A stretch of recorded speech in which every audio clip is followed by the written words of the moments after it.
Go team. Everybody, thank you so much for being here today with the Triad Table. We always address very important topics, and this week is no exception. Today, we're going to be talking about closed adoption, and it's interesting because leading up to this call, we have a group message, and all of the stories and the questions that have come in have really been incredible. My personal story as a birth mother, I am in an open adoption. But it's interesting because in the beginning, I wanted a closed adoption. That's what I thought I wanted, lack of education there. So we're gonna jump into all things closed adoption with everybody's different stories. So let's kick this off. We have a lot of questions here. So I'm just gonna start with a pretty simple one. So I want to go to you, Carrie. So what is the difference in the professional's mindset between open and closed? Yeah, so, we hear open adoption, closed adoption.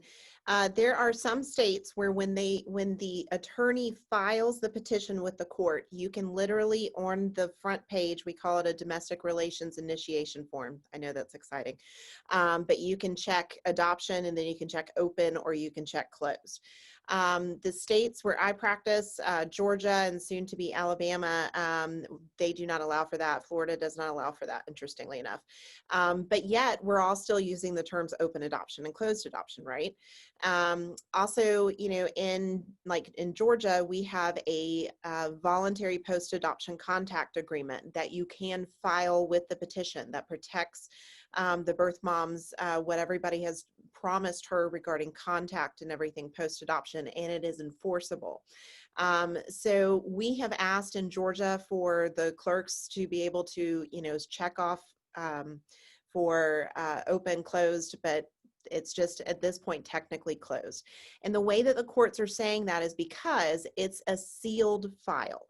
So that means that, my aunt who was adopted, she cannot just come up to the clerk of court and say, hey, I want to look at my file, because it is sealed and technically closed. So the way that the courts are interpreting, for the most part, closed adoption versus open is who has access to the file, which is very different than how we're interpreting it, of relationship of who knows everybody's contact and then a relationship afterwards. So there's a distinct difference there. I'm not sure I understand. So that's an interesting, because when I think about open and closed, I don't think about a form where you check a box. So that's an interesting thing. And in my own personal story, we did have a post-adoption contract, much like what you just spoke of.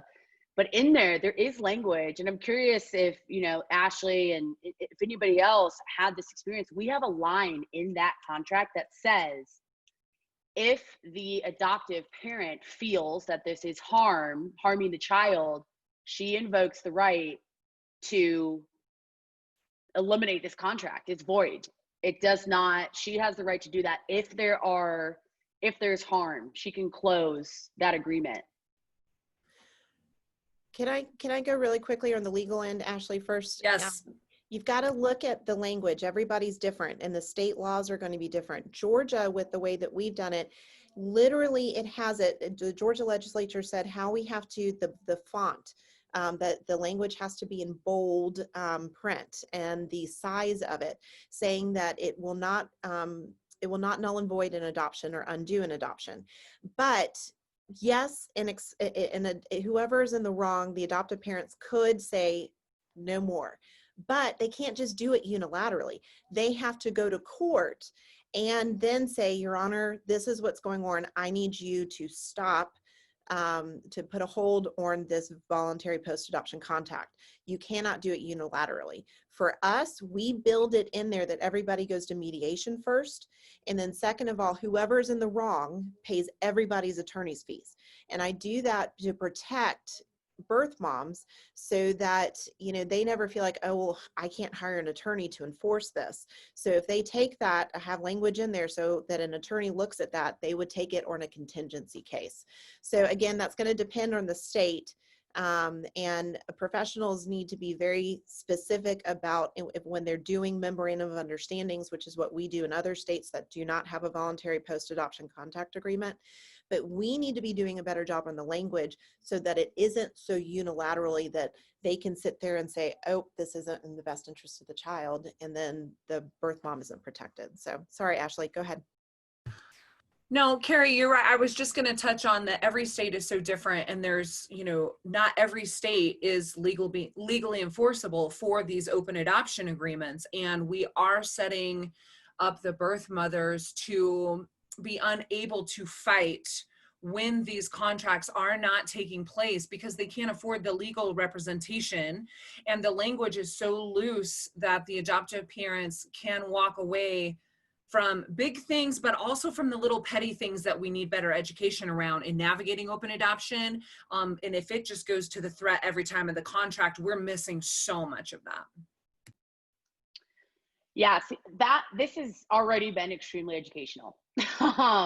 And it's funny, well, it's not funny, but I have had that contract brought up to me in past experiences. There was a time where I did kind of lose my cool, which is normal, right? It's lack of education. And a bit of the contract was thrown at me and said, hey, until you resolve this with therapy, visits are off the table. And what do? Can I fight that? I don't know. So this, that's good to know. I just learned something. I hope you all did too. So I want to jump over and bring Claire in the picture. Not really a specific question, but I just want you to kind of tell your story with closed adoption and where you're at now. Okay. So I was born in 1985. I'm not old, but you know what I mean? I'm like 34. So I had a closed adoption, meaning in 1985, my parents, whether it was lack of effort or just how they did adoptions in the 80s, they didn't have any information. So they didn't know who my birth mother was. They didn't even know what ethnicity I was going to be, any special needs informations, nothing. My mom was presented with the opportunity to adopt a baby, and she said yes, because she had been struggling through years of infertility. So when I say closed, I mean the version that Carrie's talking about, where legally closed and then also relationship closed. So I have both things in my adoption story. I would say that growing up with closed adoption is really difficult for an adoptee. It doesn't mean that it's wrong, or I know a lot of people, it's not shameful to have a closed adoption. I think sometimes what happens is because it's closed and because we lack so much information, adoption almost becomes kind of like a taboo topic within the household. And I think that that's at a detriment to that adoptee that's walking through that journey, whether it be legally closed or just relationship closed. So I think there's ways to kind of adjust plans and adjust expectations that will benefit the adoptee in those situations. But where I'm at now with my adoption is I am in reunion with some family members, and I won't go into details about that whole search and reunion. That would take an hour, just me by myself. But I'm in reunion with an aunt and an uncle, and then I've met my biological father once, but I still have never met my biological mother. So I guess now I'm navigating, what they call semi-open. I don't know what to call my adoption right now, but yeah, so that's where I am with my personal story.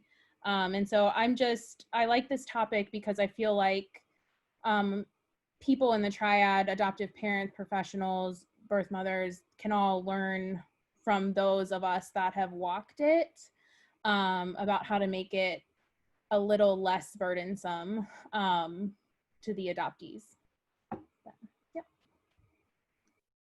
I've loved following your story and just the strength you have in respect and courage. So Thank you for sharing that.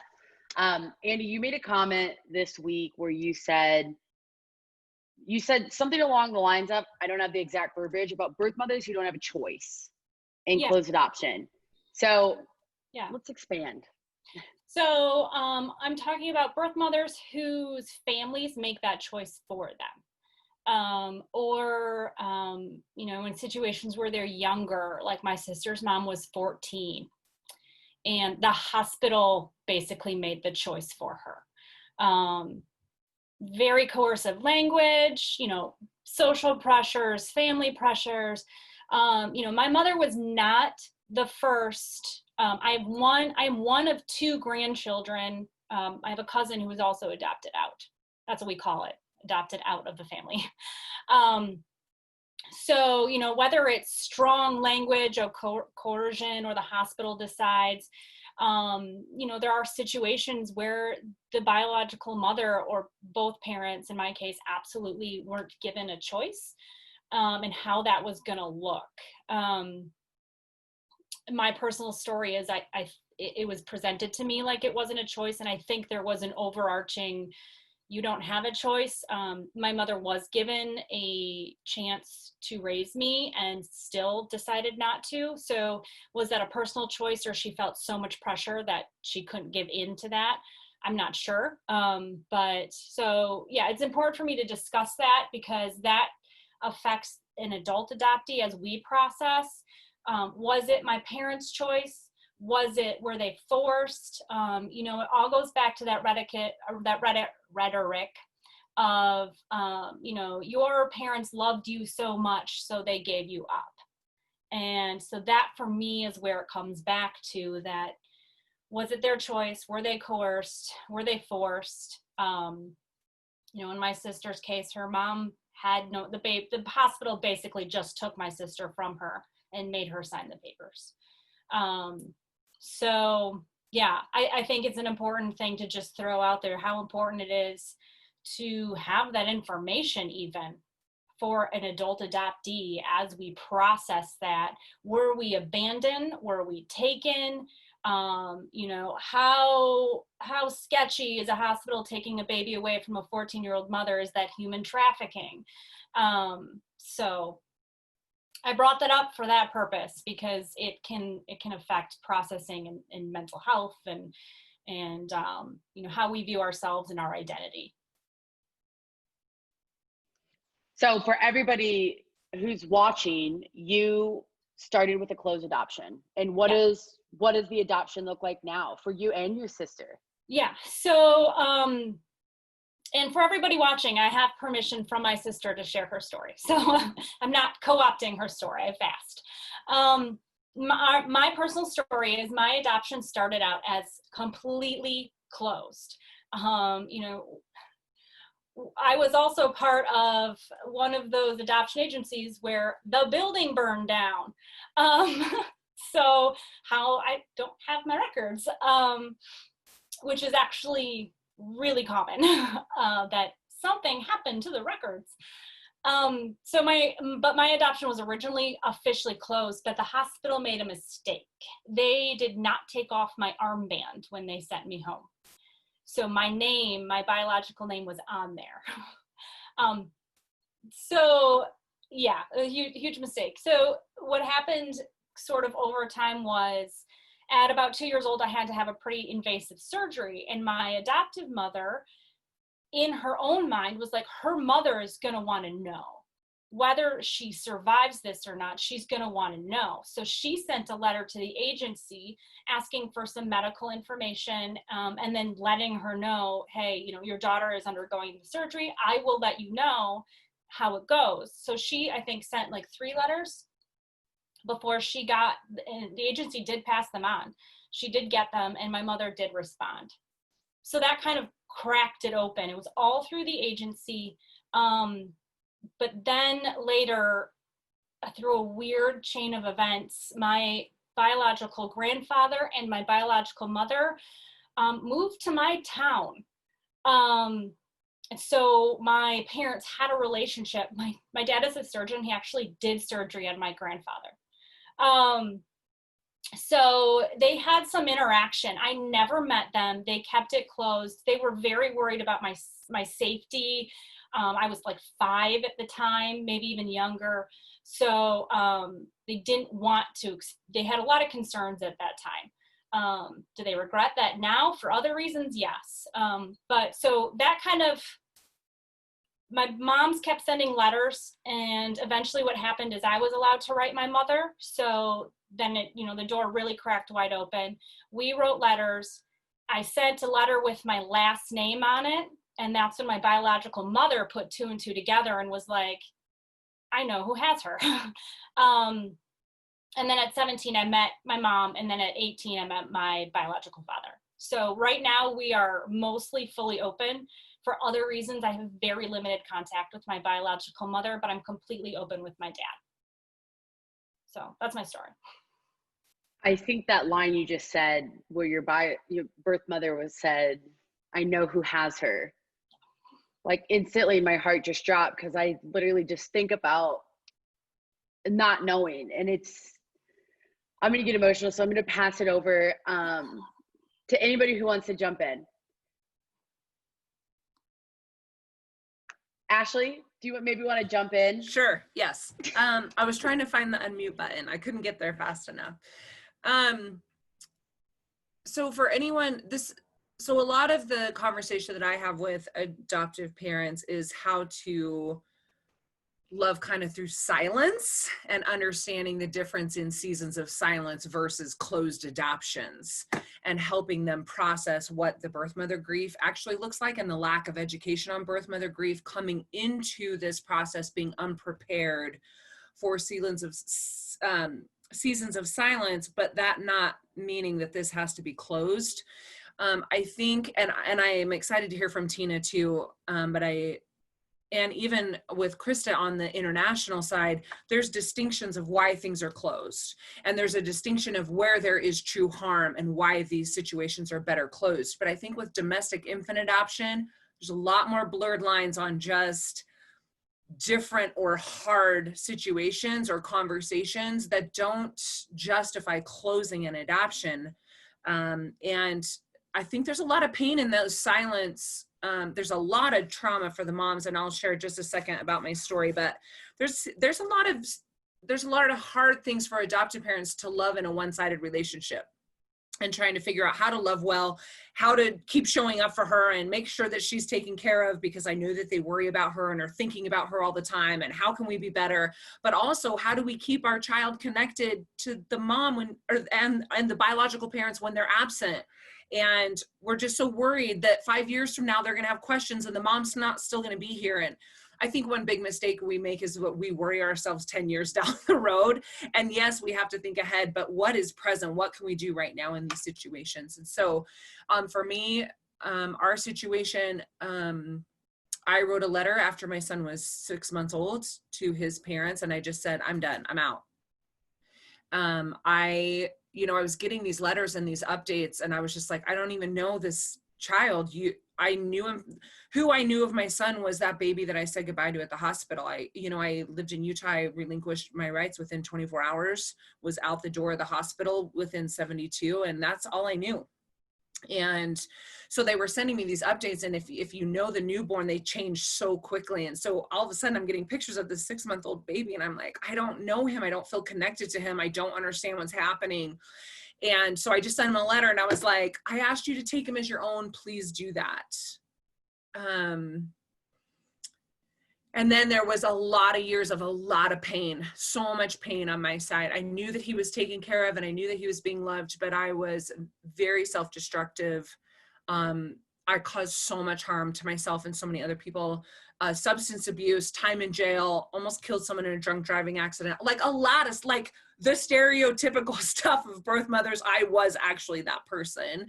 And all of the things why people want to close the adoptions, I was exactly that person.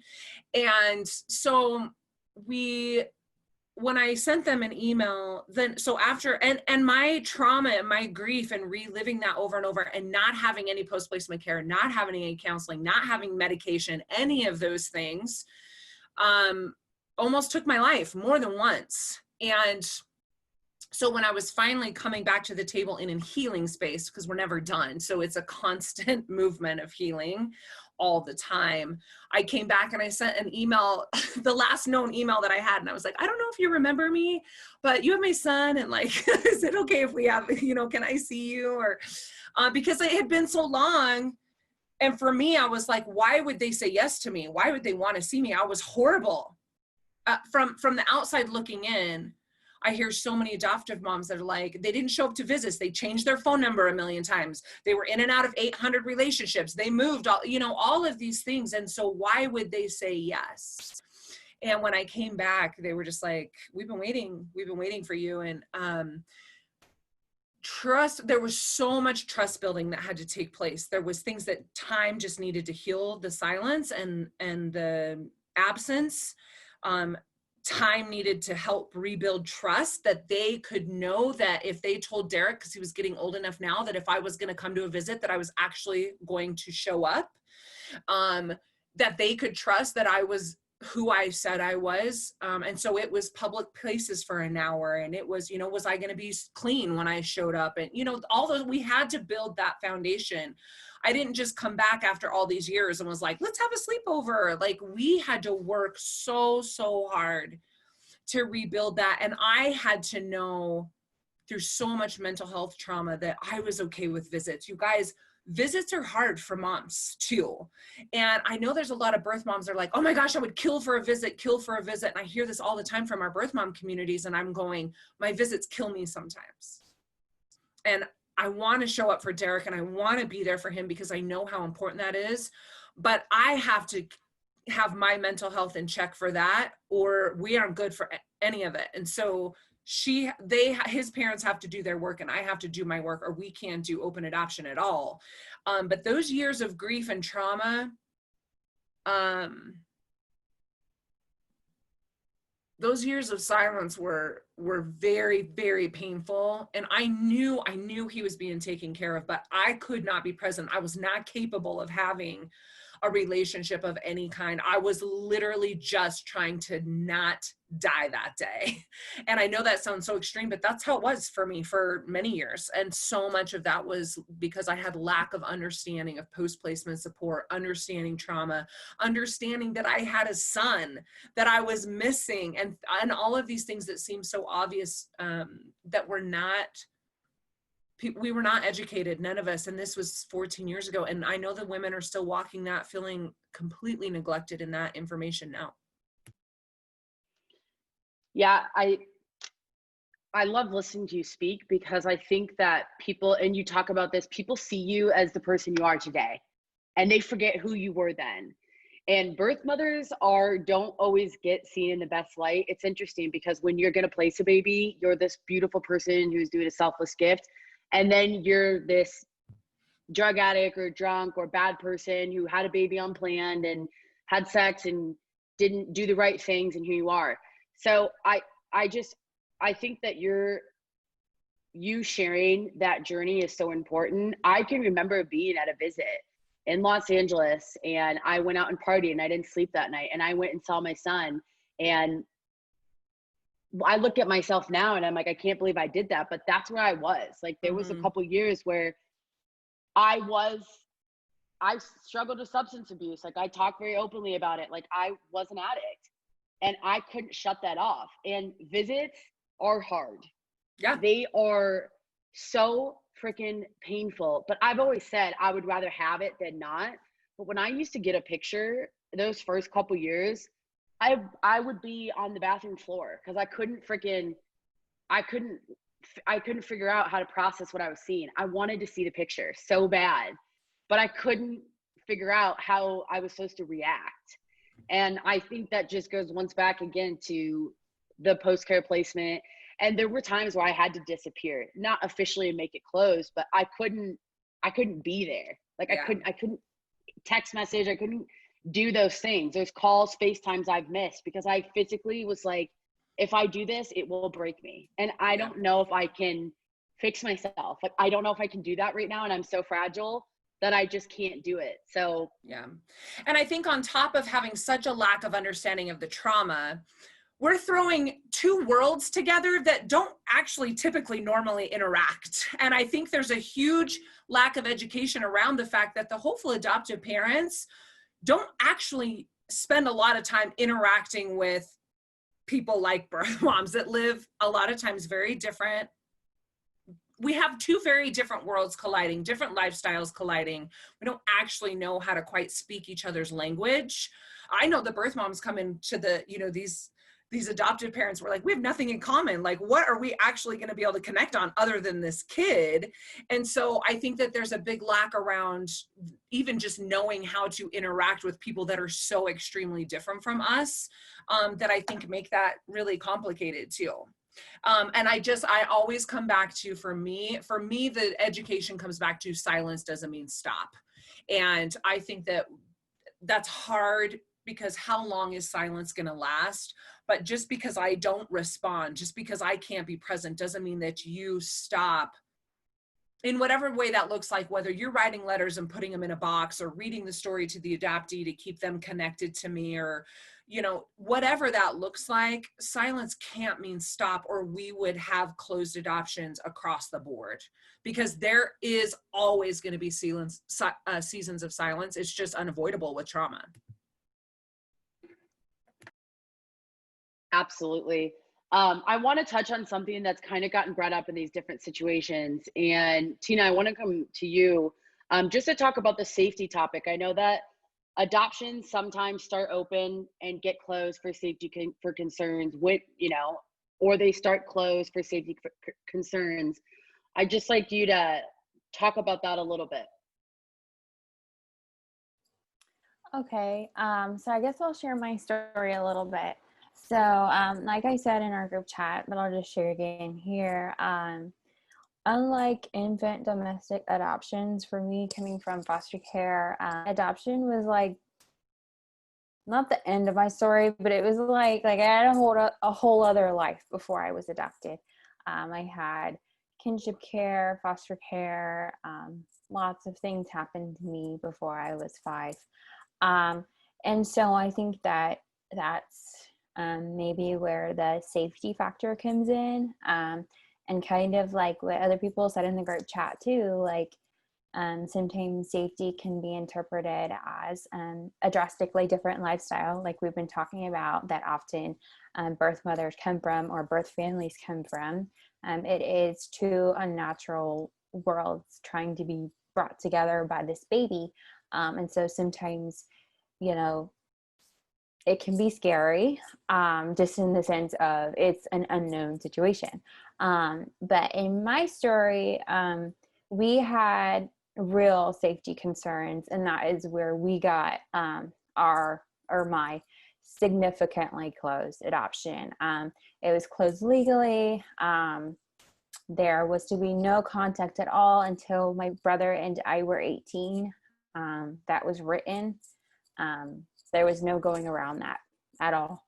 And I think that it's important to remember the foster care aspect of it, because often when children are in foster care, that's because there was something unsafe or wrong in the family. And yes, foster care is reunification, but, you know, sometimes we don't want to talk about it, but sometimes that doesn't work.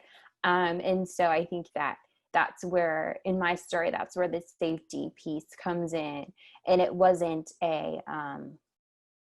you know, my adoptive parents were scared of my birth family and how make that work or anything like that. It was when we came to court for adoption, the judge looked at, we already had a case, like we had all these things that had happened to us, and the judge looked at that and was like, this and this and this and this, you know, and it was like so closed, like nobody was going to argue with that. And I think it was my biological mother's, maybe it was her decision, but my adoptive mom would say now there was just this general understanding of this is what was going to happen because of the history of just our family and just the environment and the general lack of safety in that.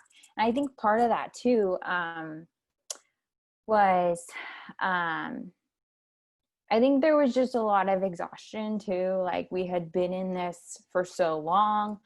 They had tried, mediated visits. They had tried, like, tons of family reunification plans.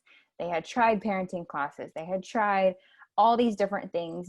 They had gotten all these chances. And like I've said to some people who ask me, how do you decide when safety is a factor and when an adoption should be closed?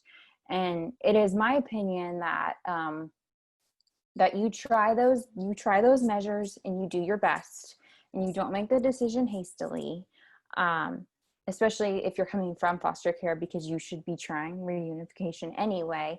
But then you also have to decide, someone has to decide, when are you going to stop asking the children to live in limbo? Because there is this sense of, am I going to be in danger? Like, there's no sense of safety.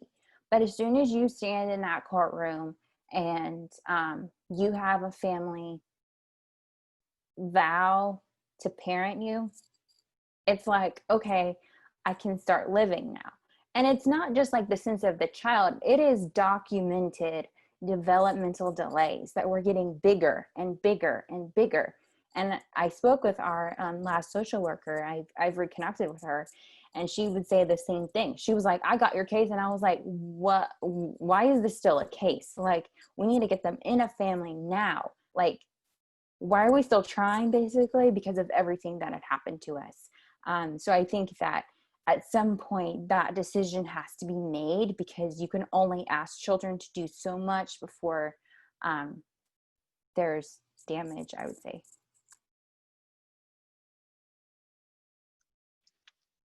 Thank you for sharing that. I think it's important to see all the different sides of closed adoption. Some of them are forced, there's no choice, right? It's a legal closed adoption. It's not the birth parents and the adoptive parents agreeing that, hey, we would rather choose a closed adoption. So there's different forms. Krista, I want to go over to you to get the international adoption perspective. Yeah.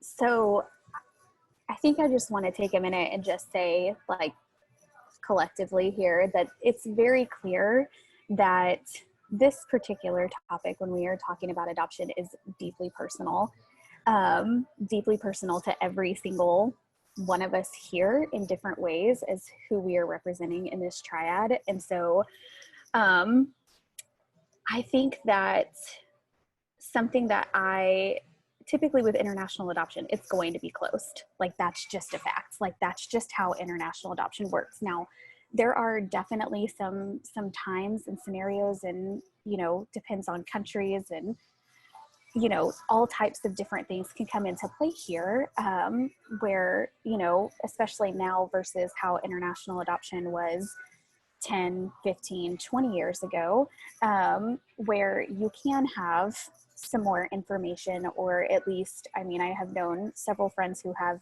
at minimum gotten to communicate with their child's foster family in country while they are waiting for the adoption to be finalized in country. And so even just having that connection and keeping that connection after they are home is huge.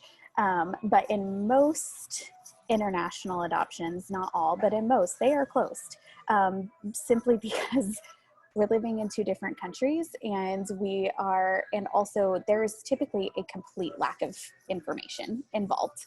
Again, that is going to be dependent based on so many different things. We adopted internationally from Japan, and so we actually received more information than I know a lot of other families have received, but still there are so many things that can come along with that, culturally as well. There are definitely some things that come along with that. We talk about birthmother support here. That's non-existent in most other countries. So let's just say that here. And then you also have many, many different cultural implications that come into play. And so, like, for instance, in some Asian countries, there is a family registry, and sometimes where, you know, you see domestic infant adoption here, like those things need to be closed. Sometimes it is in the best interest, and you have to, in order to legally adopt, have that family registry broken, where the child and the birth mother are literally on two different family registries, and that's going to affect so many different things. And so there's just a lot of cultural implications as well that you have to think about with international adoption. So sometimes there's like nothing, sometimes you don't even know exactly the child's birthday. If there is a case of abandonment, like there's just so many things here. There's so many layers. There's so many things to unpack. And I think the biggest thing that I hear a lot in this community as open adoption is growing, as it should, and we do know from hearing from adult adoptees who have been through closed adoptions that open adoption, when possible, is in the best interest for the child, for the birth mother, for everyone involved. But just as Tina has shared and what I'm sharing for like international adoption, sometimes that's just not possible. Like it's just literally not. And so I think from the international adoption perspective, and I'm speaking as an adoptive parent, one thing that I hear all the time, and that I have been treated this way, not just in the online community, but in real life from other adoptive parents. Mind you, I have walked into spaces where I thought I was going to get support because we're on the same playing field. Like maybe you adopted from foster care and maybe you did a domestic infant adoption, but we're still all adoptive parents. And I have been completely, you don't belong here, basically seen like you copped out because you didn't take care of children here, and you did not, you chose international adoption, therefore you chose international adoption, therefore you chose a closed adoption. And I think there are parents who have adopted internationally who, yes, maybe they thought that it was going to be the easier thing to do to not have to deal with birth families. I think that does happen, and we could do a whole thing unpacking the deal with language that I do not like. But on the whole, if you talk to most adoptive parents who have adopted internationally, we didn't use that as an escape. And I can tell you as an adoptive parent, there's no escaping talking about birth families. We talk about my son's birth family, his birth mom all the time, even though we have little to no information. You can't, this is not an escape thing. This is not an out. We're not copping out. And so it's very offensive to be seen that way. We chose international adoption because that was the best ethical option for our family at the time. My husband was still working in foster care. It wouldn't have been ethical to adopt from foster care because he was a caseworker in foster care. So that was out. And then international adoption was just where we were led. I don't have to justify anything else as far as I'm concerned. International adoption was just where we were led. And so to be told that we're copping out because we chose international adoption is not okay with me. And it very much shames many other families, which also, mind you, will affect their children. If we're not accepted in certain circles, neither will our kids. And that's not okay either.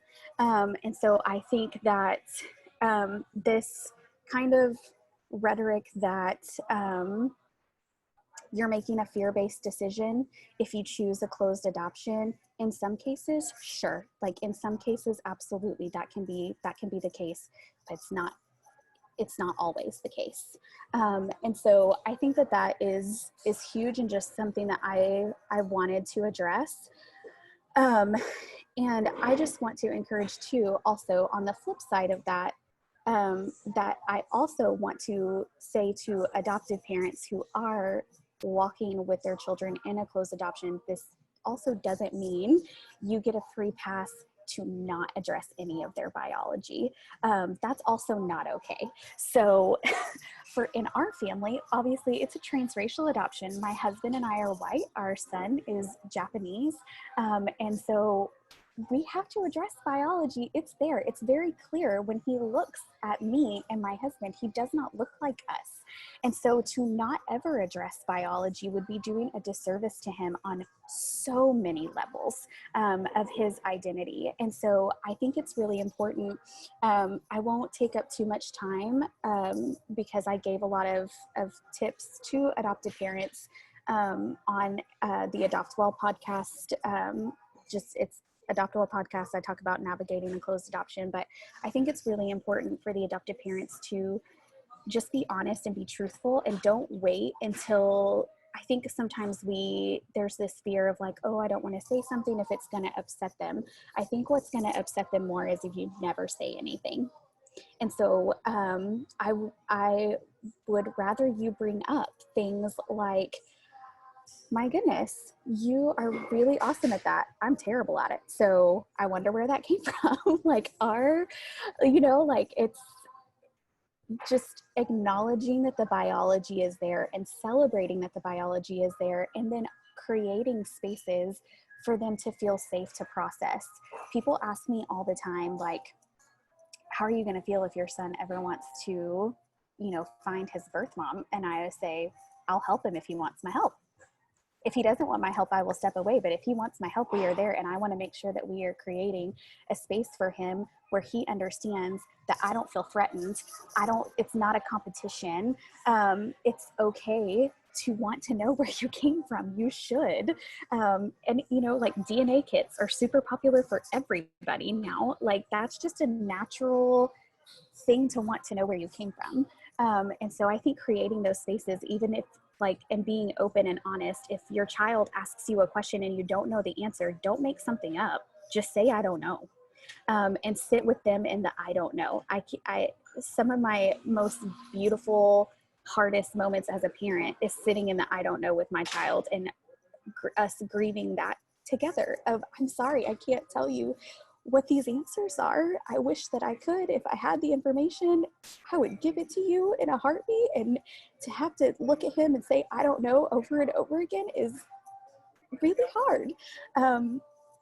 But for him to be able to see that I do care and I'm not threatened by it, and it is okay to be sad about the I don't knows, I think is, I hope, huge. He's 6, so we're still learning. We're still learning how this goes in different phases. But, like one thing we do is we have a birth mom box. And so we took him to Target one day, and he got the most giant Rubbermaid container ever. And we were like, we'll go with it if it's under your bed. But anytime he is thinking about her, sad, happy, doesn't matter, whatever emotion he is feeling, I can look at him and say, do you want to put something in the birth mom box? And it can be like squiggle lines. We've been doing this for a couple of years now. Sometimes he's even asked me to write letters for her, and I just cry my way through them. Like he dictates and I write them. And I will put dates on them and his age, because I'm like, I hope one day, I don't know if we ever will be able to, but if not, then they're there. And just being able to have something that is his, that he can pull out anytime he wants, because we may not have a lot of other things, but we're going to give him that if we can. And so giving him that space to be able to process, and if he wants me there, great. And if he doesn't want me there, that's fine too. But you also don't get a free pass to not talk about your child's biology. Like, it's going to come up. So that's that. I took up too much time. There you go. You definitely did not take up too much time. Claire, go ahead. I saw you unmuted. Oh yeah, I just wanted to say that the experiences that Krista is describing are very much parallel to what it's like in a closed domestic infant adoption. I'm watching her and I see her struggling, and what she said is spot on. Like, you don't know, so you can't embellish or make things up, which is really hard not to do in the moment when you have a child looking at you, like just wanting information. Sorry, but I had to watch my own mom process all of this guilt and shame and thinking that she had done something like so wrong. And that was really hard for me. So I love the idea of being able to foster connection to birth family, birth mothers. I love the birth mom box idea. I wish I had had that as a child so I could have put stuff away for her. But I think the moral of the story, at least in my experience, is that this system is failing. It is failing expectant mothers, it is failing birth mothers, and it is failing adoptees, and it is failing adoptive parents. We are not given the tools to walk this journey effectively, and it is causing a mental health crisis in our community. And I can say with 100% confidence that my birth mother was failed. She was failed. She didn't get the help she needed. Now you can say personal account, like, you know, she's an adult, she can get the help, but she was not helped. And I truly believe that when we're talking about these seasons of silence, this closed adoption relationships, it is 100% because we are not meeting these women where they are and picking them up and saying, come with me, you matter, because they matter. My birth mother matters. And so I just encourage adoptive parents that are walking these closed adoptions that are struggling, because I get messages in my inbox all the time, struggling because they're hurting for their child, they're hurting for that child's birth mother, to just keep the door open. Do not close it. Keep it open. I know it's hard. I know you're scared, but we will come and ask you. We will. And it's really hard for us to sit with you when you don't know. It's hard. And I don't know. That's just that's my soapbox and PSA, that it's okay if you don't have the information.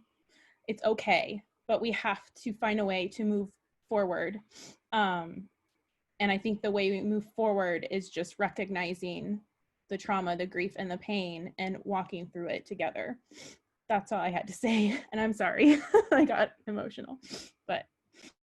Can I hop in for a second? This just is a segue, and honestly, I wasn't planning on making this announcement or anything, but it goes what you were just saying, Claire, with our heart and what we're doing. We are in the process of launching a whole new part of Abiding Love, and it's going to be called Abiding Love Charities, and it is for all post-adoption care. And so the support groups that we do, which we use Ashley's curriculum with Lifetime Healing, will go under that. But we are going to be hiring somebody that we can, the birth mother advocates, as they're loving on and working with expectant moms, and if she decides to place, and afterwards, then we transition. That person will always be a part of her life, but that will transition, because we weren't, if she is in that space of, I just need to be by myself, we need someone to be able to just pop in and just remind them we're here. And if she wants to get her GED, we want to be able to make that happen. And the courts for us only allow us to help like 6 weeks post-placement. And so we have moms that come up 6 months later, a year and a half later, and say, I need counseling. And I cannot, through the agency, pay for that technically, because then I would have to reopen their adoption and then let the courts know about those fees. So Vicki and I have been paying for that out of our own pockets because we just want to do it. But we are launching a new 501c3, which is going to be a separate arm of Abiding Love. And so that we will be getting grants so that we can help in the space that you were saying, that Claire, about what your mom needed. We want to meet that. And so I really wasn't planning on making that announcement, and Vicki might be mad at me because I'm making that announcement. I haven't planned a social media thing around it or anything, but I just want to say, because we're taking this opportunity, that we professionals need to step up. It's our responsibility to do that so that we can, placement is not the end. And so, and we want to be there. And yeah, I see things in the future of being able to have another arm to help adoptive parents, to help, but that's where we're going right now. So I just wanted to let you know, and I'm challenging other professionals to be able to agencies to step up. We've gotten it wrong. We've screwed up. we can make a change, and we can change this for the future. I think the most powerful thing about everything you just said is that you're acknowledging what is happening. You're acknowledging that your industry has failed. When you look at many of these stories, there is closed for safety, and we respect that, and sometimes that's needed. But then there's closed where it doesn't need to be like that, or these years of silence. I'm just looking at my own life. Had I had post-placement support, maybe I wouldn't have become a drug addict 2 years after placement. Maybe I wouldn't have almost completely derailed my entire life, lost all access to my son. That maybe wouldn't have happened to me if I wasn't only given 3 counseling sessions in my adoption plan. That was my post-placement care. You have 3, we will pay for 3 therapy sessions. I left the hospital within 24 hours of giving birth.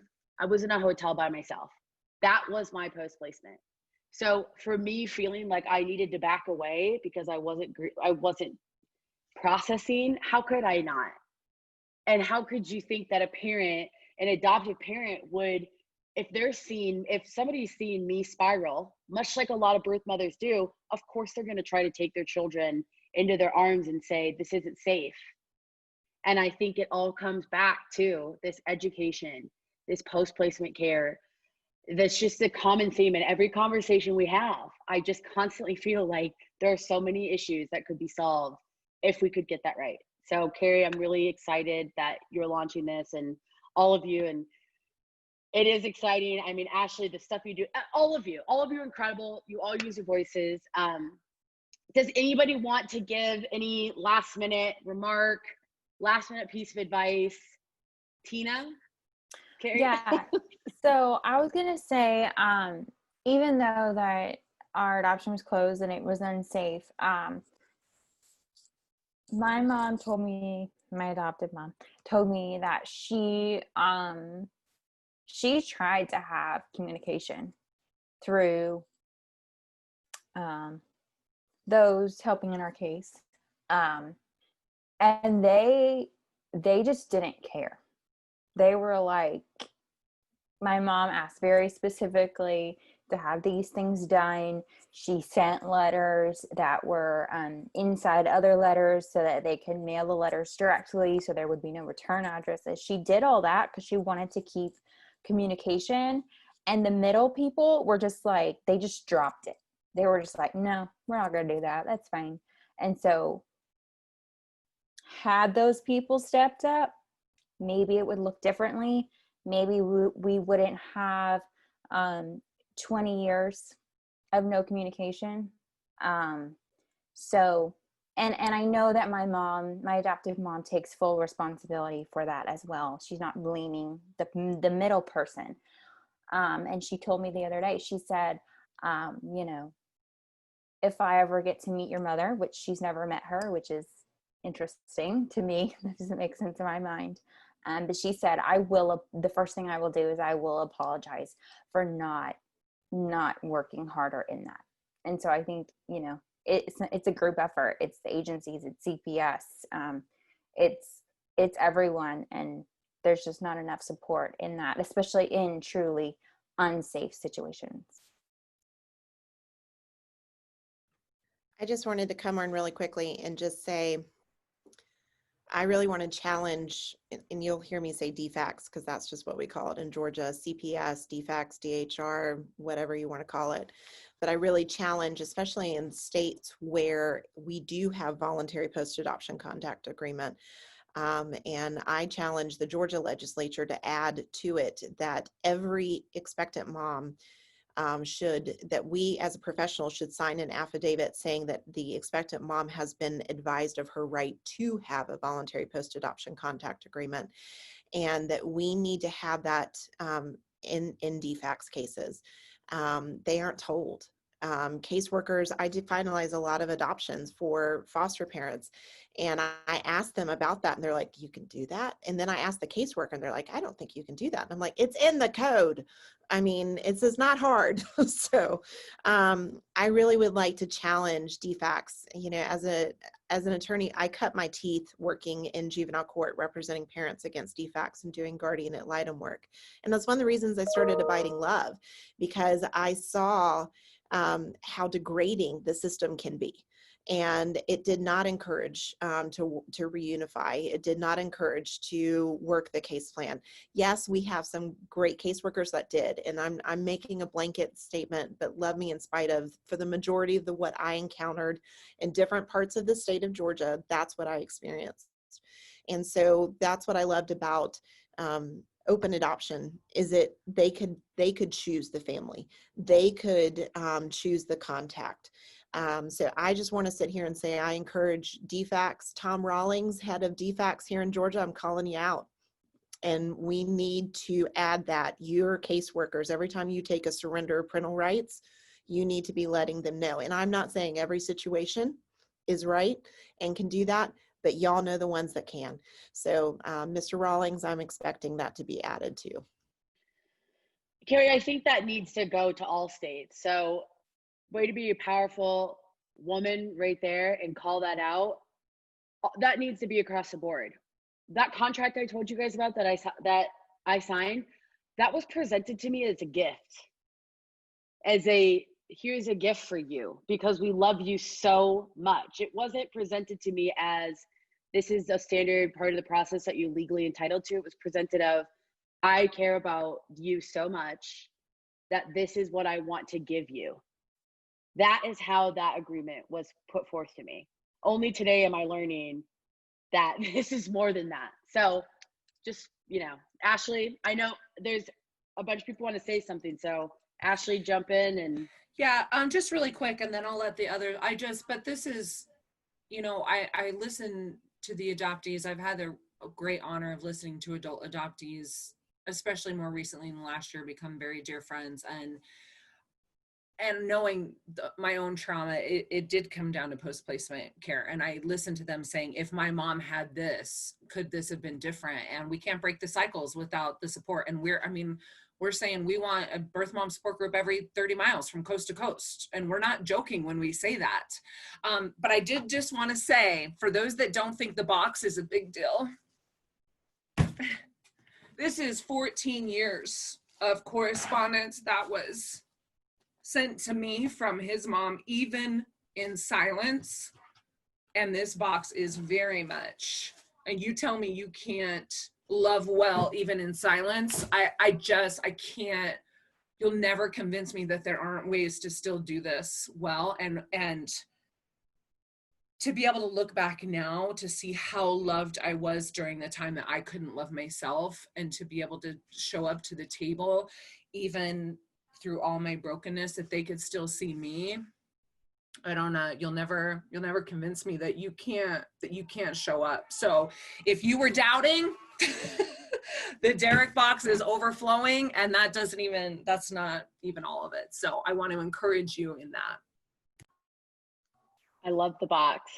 I really do. So we're gonna pass to Krista, a couple things, and then pass over to Andy to. Just 2 seconds. It's just really important to me because I know I'm here kind of representing like the international adoption perspective, but I'm coming as an adoptive parent. And so I just want to make sure, since there are no adoptees who were adopted internationally represented here, to just make sure that people can follow some accounts, especially if you are a parent who is adopted internationally, to go and sit and listen and learn for sure. And this is not an exhaustive list. It's just like the first few that come to my mind. Therapy Redeemed. Follow him. Yes, I'm adopted. Love those guys. And Adoptee Talks Back, Sarah, and then Brandy Ebersol is another one. She's also an adoptive mama and foster mama, has a wonderful, beautiful perspective from so many different things. Those are the ones that come to the top of my mind. There, it's not an exhaustive list. Kiana Bosman, I could go on. But they are out there, and there are several. And so since there's no one represented here, I just wanted to make sure that I put that out there. That's it. Our closer, Andy. The closer. Oh my word, I've cried so much and I'm gonna try not to cry anymore.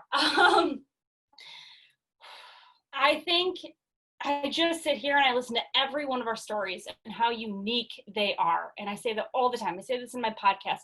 Every adoptee story is as unique as they are. And the adoptee story includes the birth parent story because we started with them.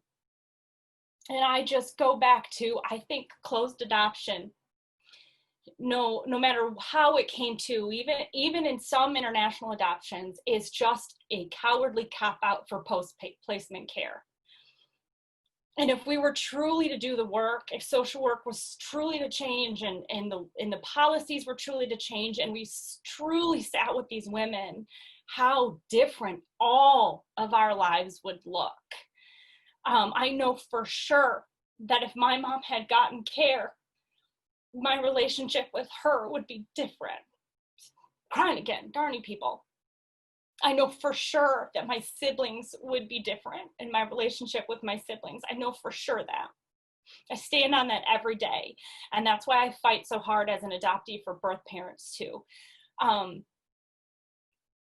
I think if those services were available and we treated every single person in the triad as baseline human, and as social workers, we have a code of ethics, an inner code of ethics. It says that we are to treat every single person with inherent worth. And when I see social workers not treat these birth parents, because I'm a foster mom, with inherent worth, it crushes me, because I'm an adoptee, and that what you do for other birth moms is how I see you feel about my birth mom, who has inherent worth no matter what our relationship looks like. So I truly, to wrap this up, to close it up, I think closed adoption is just, in most cases, is a cowardly cop-out for post-placement care for all members of the triad. If we had workers who sat with us, who mediated, who provided counseling, who provided legal advice, who provided care like rent and addiction services, I look at all of these women in front of me on this gallery screen, how different our lives would look for the better. Yep, that's where I'm gonna stop. That's where I'm gonna close, or I'm gonna keep crying. Thank you, everybody. Emotional episode. I need to go cry. We'll see you next week.